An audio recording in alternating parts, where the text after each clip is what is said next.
Bonjour à tous. Aujourd'hui, je vous propose d'aborder les causes du stress. Ce sont les hormones.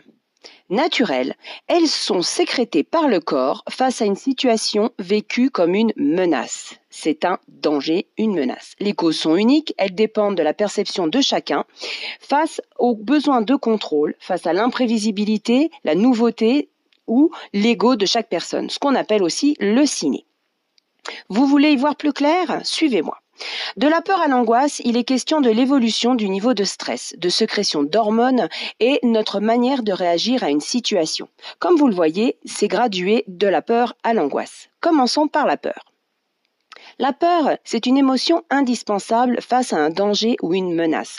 Elle permet soit de se battre, soit de fuir. La peur est subjective car elle dépend de la perception de chacun face justement à ce fameux signe. Maintenant, le stress. Le stress, c'est une réaction automatique suite à la peur, souvent instantanée car due à la sécrétion d'adrénaline et de noradrénaline par le système nerveux sympathique. En 3 phases, elle commence par l'alarme, soit ensuite une adaptation ou une résistance et enfin l'épuisement. Voyons voir de plus près.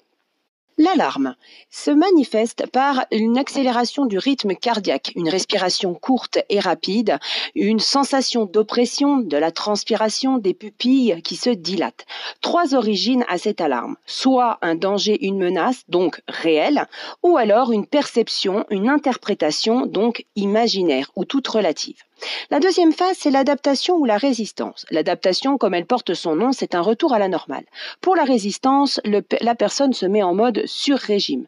L'hypothalamus fabrique alors du cortisol pour permettre de poursuivre un effort soutenu. Le retour à la normale ne se fera que par le déclenchement du système nerveux parasympathique pour freiner justement les sécrétions d'hormones par l'hypothalamus. Voyons maintenant le stress chronique. La troisième phase, c'est l'épuisement.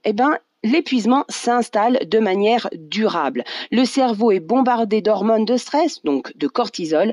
Il détecte des menaces là où il n'y en a pas. Le cerveau est complètement déréglé et il s'adapte face à ce stress chronique, ce qui entraîne des pathologies physiques ou psychiques. Voyons à présent l'anxiété. C'est une émotion résultant de la création du stress par l'individu lui-même, en percevant des menaces parfois inexistantes.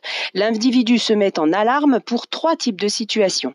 Son état, une perception du corps face à un événement à venir, comme un examen, ce qui est donc temporaire, ou alors un trait de sa personnalité, voir tout pire que la réalité et vouloir garder le contrôle, ou encore un trouble qui déclenche un problème et là donc à traiter. À présent, les troubles anxieux. Ils résultent d'une anxiété excessive et non contrôlée qui nuit au fonctionnement et peut développer des maladies mentales.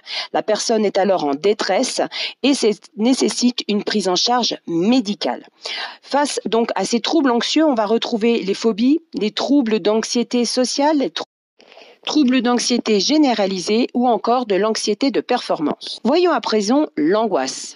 L'angoisse, c'est la forme la plus douloureuse de l'anxiété. Elle se manifeste sous forme de crise, de peur, panique. C'est une extrême intensité, une réelle souffrance pour les personnes, voire très handicapant. J'espère que vous y voyez maintenant plus clair. À venir, les différentes manifestations du stress. À bientôt!